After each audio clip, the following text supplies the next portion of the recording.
Hi everyone, myself Navyatha Ravi, working as Assistant Professor in the Department of Cybersecurity and Data Science in MLR Institute of Technology. Today, I am going to discuss about the topic aggregate operators and null values. The overview of presentation includes types of aggregate operators, that is nothing but first of all we used to discuss the definition of aggregate operators and the types. Next, null values and the sample queries on the above two concepts. Let us discuss what is aggregate operator. So, SQL, the structured query language, allows the use of general arithmetic expressions. So, it supports 5 aggregate operators. So, those 5 aggregate operators are sum, average, count, min and max. What is this aggregation? What is this aggregation? That aggregate function is a mathematical computation involving a range of values that results in just a single value. So, we used to compare all the values and we used to get only single value as a result. By using these aggregate functions, we can get their single value. Computing arithmetic expressions such as minimum or maximum. That is what aggregate function is meant for. In SQL, we have 5 types of aggregate operators. What are those 5 types? Count, as I said, count.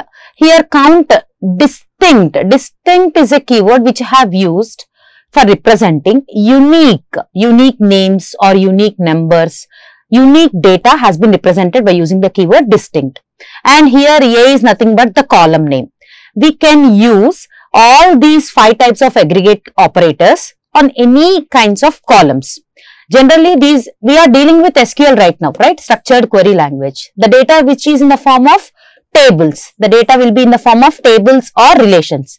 Tables means what? Table contain rows and columns. So, whatever the data that we are going to maintain, that will be in the form of tables. So, these kind of aggregate operators will be applied on any of the columns here to find out the sum of the salaries, the total sum of the salaries of all the employees. For that we use count operator, right? To count total number of employees in a department, we can use count operator. To calculate average of the whole employee salaries, right? So we can use average operator, aggregate operator. In this manner, we can use these type of operators in DBMS. And the sum. Sum is an aggregate operator which can be applied on any column. Here A is nothing but a column, particular column in a table. And here distinct keyword is used for representing a particular unique values of that particular column. Next, the average of all unique values in column A and max, the average. Here average aggregate operator is used to calculate average values, the whole column average values of this particular column. And max is one of the aggregate operators which is used to find a maximum value from a set of values, And next, minimum operator is one of the aggregate operators which is used to find minimum value from a set of all the values in a particular column. So, these are the 5 aggregate operators which have been discussed. Count, sum, average, max, min comes under SQL aggregation function.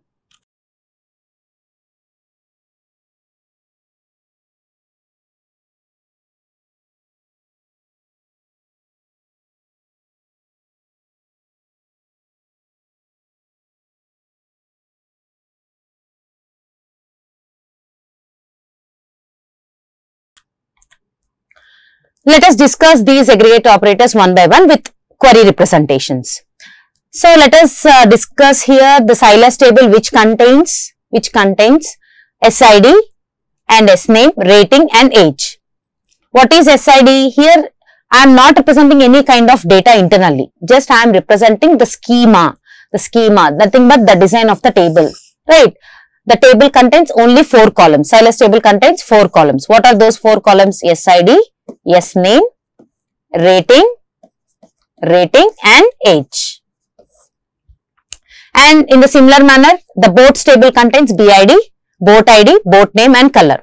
And the reserves table contains the 3 columns, sailor's ID, BID and the day. Why? Because we have to know which sailors or how many sailors, reserves, how many boats. That is the concept, right?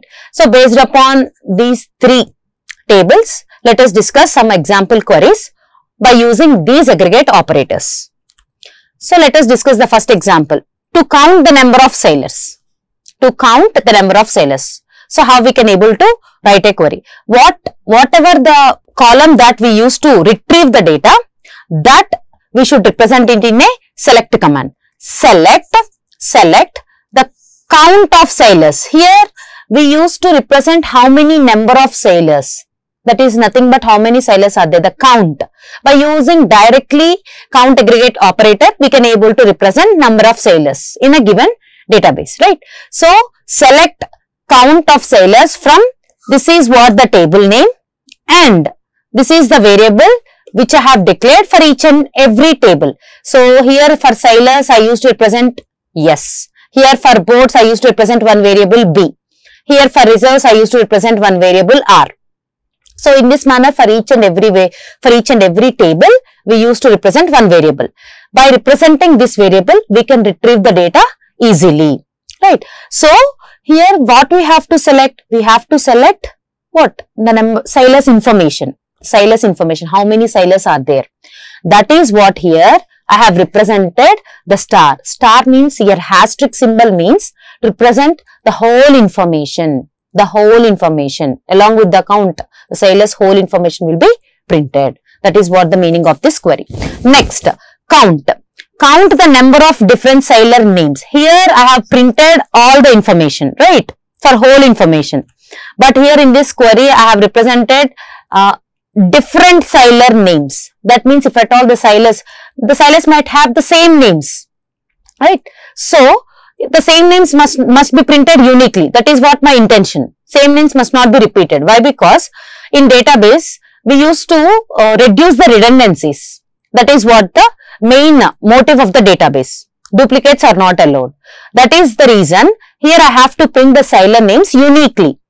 If at all those 2 or more sailors have the same name, those names must be printed in a single time. For that reason, I must use the keyword distinct. I must use the keyword distinct. So, what I want here? I want the count of sailors. I want the count of sailors names. I want the count of sailors names. So, here the count the number of different sailor names. That is what here I want the count of sailors with different names. So, here I used to represent the query by using 2 clauses. What are the 2 clauses here? Select clause and from clause. Select clause and from clause. Right. Generally, SQL query, as we have discussed in previous sessions, SQL contains 3 clauses. Select clause, from clause and where clause. Select, that means whatever the data that we want from the database. From which table? Where? Based upon which condition? Based on these 3 clauses, our SQL query will be built. Now, let us discuss about sum operator. Generally, the name itself indicates that we used to sum all the elements in a particular column, right? So, here if at all, let us discuss the sum operator by using one query. Find the sum of ages of all the sailors with rating greater than, with rating of 10. Let us take one table which consists of SID, S name, rating and age. These are the 4 columns: SID, S name, rating and age. So, for example, SID 100, name will be XYZ, rating 10, age 10. 200 PQR, the name of the SID who is PQR, rating 10, age 20. Right. Let us take one more. 300 ABC, rating 20, age 10. This is what the table we have in the database. What is the query? I want the sum of ages of all sailors with rating of 10. Those sailors have rating 10. Those ages must be summed, right? So here we have to do sum of those sailors who has rating 10. So the sailors who has rating 10, we have to select this one, right? We have to go to this column who has rating 10 and we have to count, we have to add the age of particular these two sailors, right? That is what the meaning. So, how we can able to represent this in a query format, SQL query format. So, what I want to select what is my main motive? Sum of ages. That is my main motive, right? So, here sum of ages. This is what the Silas table. This is what the Silas table, and I used to represent this Silas table with a variable S, right? So, if at all I want to retrieve the columns, then I can use along with this variable s.sid, s.sname, s.rating and s.age. Clear? So, here what I want to select sum of s.age. Why? Because I want to retrieve age, right? And from Silas S, whose rating is equal to 10. Then what is my output here? What is my output here? 30. What is my output? 10 plus 20, 30. That is what, in this way we use sum operator. Next, average operator. Find the average age of all sailors with rating greater than 10. So, here I want to find the average of all sailors whose rating. In previous example, whatever the data we can able to take, that data will be repeated here also. So, what I want here? I want the average age of sailors, of all the sailors. So, from the Silas table. So, here we used to represent from Silas table based upon what condition? Based upon whose rating is equal to 10. That is what the way to represent a query. Find the average age of all sailors. Average age of all sailors, right? Without condition. Here we have represented the condition. Here in this query, without any condition, I want the average age of all sailors. So, here by using this average command, we can able to retrieve the data whatever we want. That is what about average operator. Now, let us discuss about max operator. So, here the name itself indicates max operator is used to find the maximum value. Is used to find the maximum value whatever the data is there in the database.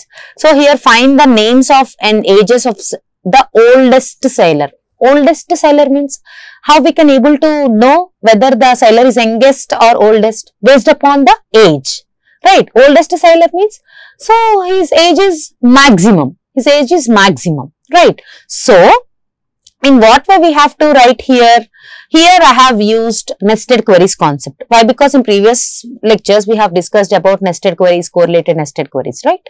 So, here generally till now I have represented queries in a simple format. Let us discuss by using this max operator using nested query. What I want here, the name and age of sailor. So, select s dot and s name, s dot age from Silas S, where s dot age is equal to the maximum value, whatever the ages are there.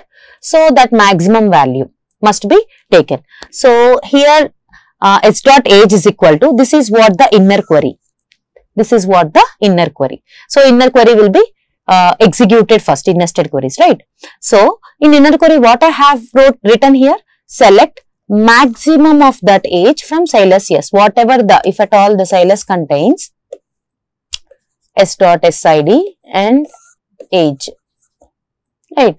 So, 10, 11, 12, 13, right? So, for example, sid, or else here what I have written, name, s name, sid 100, 200, 300 and 400. What is the name here? For example, XYZ, PQR, ABC, LMN. These are the names.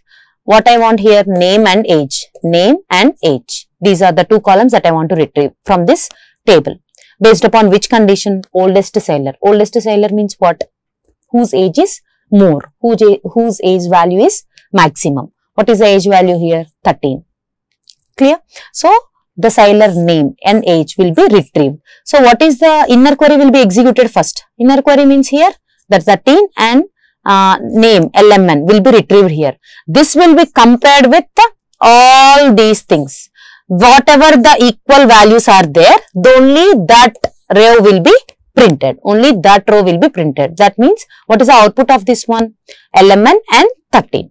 Next, min operator. So, the name itself indicates whatever the minimum value is there, then that minimum value can be retrieved from the database by using that particular min operator. So, find the sailors whose age is minimum. So, I want the youngest sailor. Youngest sailor name or else ID. Then, what is the minimum value among those ages? That will be retrieved. So, select minimum of s dot age from sailors yes. In this way, we can able to represent the minimum operator. So, with this, we have discussed all the 5 operators. Next, 2 more operators, between and end. Here, between and end operators are used to represent the range. So, between and end operator selects a range of data between some set of values. So, these values can be numbers, text or dates. For example, let us discuss this between operator by using one query. Find the names of sailors whose age is between 35 and 25.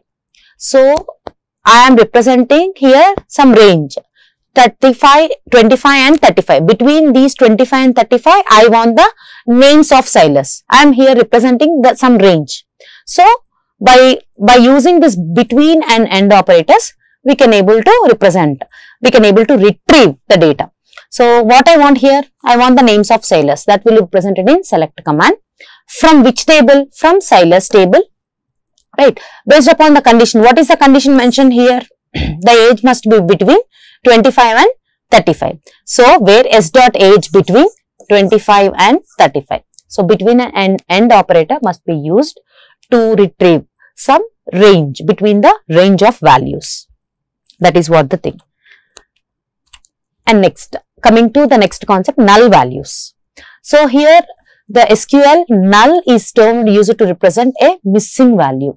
That means, if at all we don't know any kind of value which is unknown, that is what we call as null value.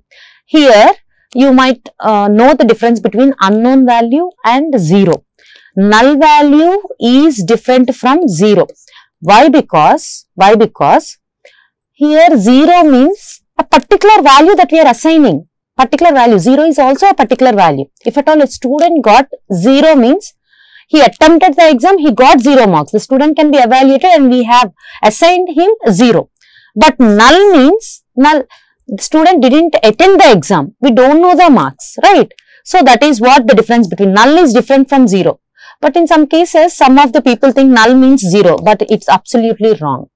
Null is nothing but an unknown value which is represented by the space, right? So, 0 is nothing but is also considered as a particular value, just like all other values. So, the SQL null is the term used to represent missing value. That means with the value which is unknown. A null value in a table is a value in a field that appears to be blank. A field with null value is a field with no value. Null means no, empty. It is very important to understand that a null value is different than a 0 value or a field that contains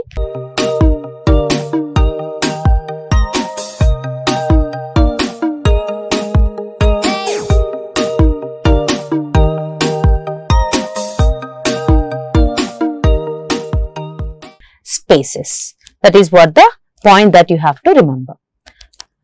Let us discuss about disallowing null values. So, we can disallow the null values by specifically mentioning not null. So, if at all we mention not null, then it is nothing but one of the constraints. That is nothing but rules.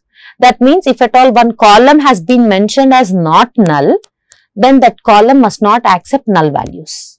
That means that column will accept any other values rather than null values. Some other values you have to give.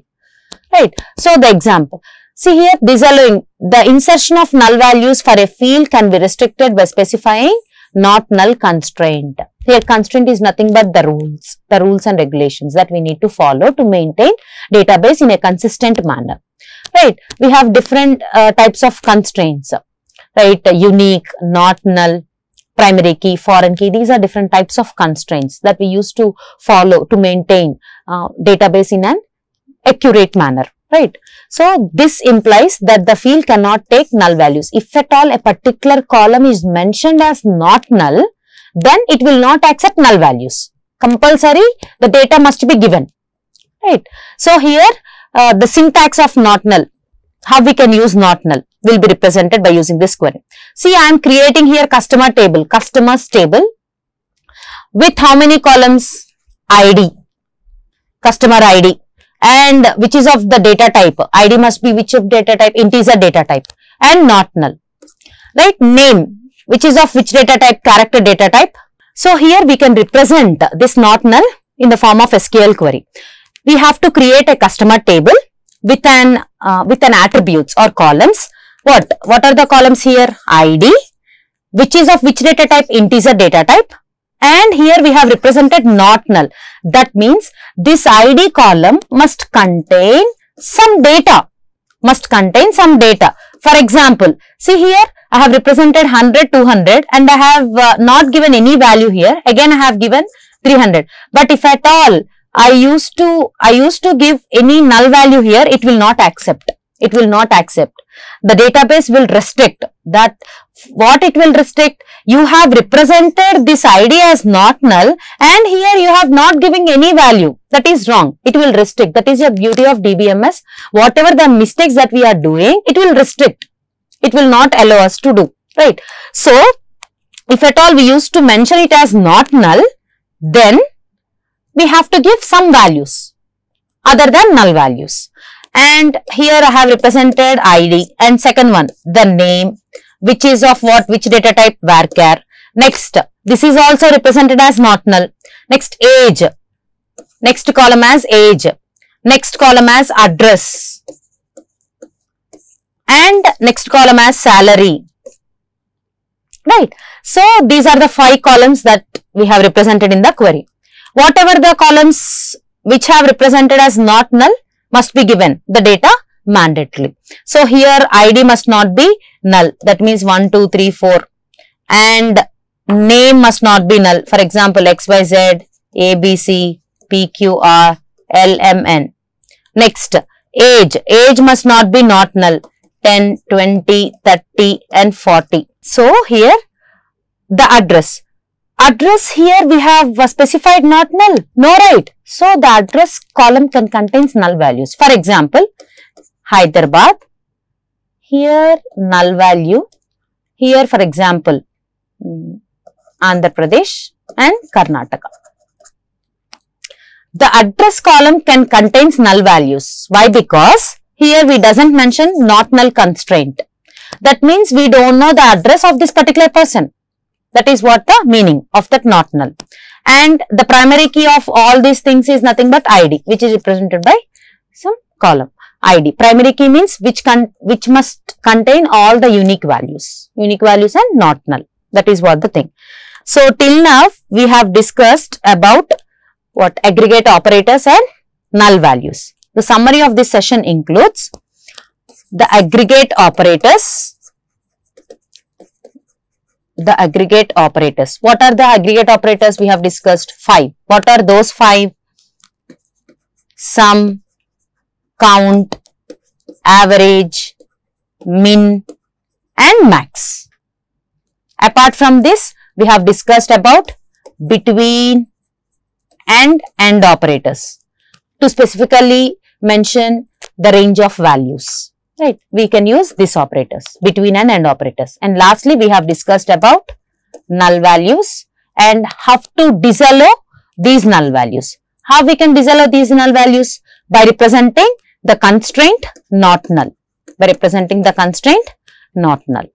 So, these are the topics we have discussed till now. Thank you.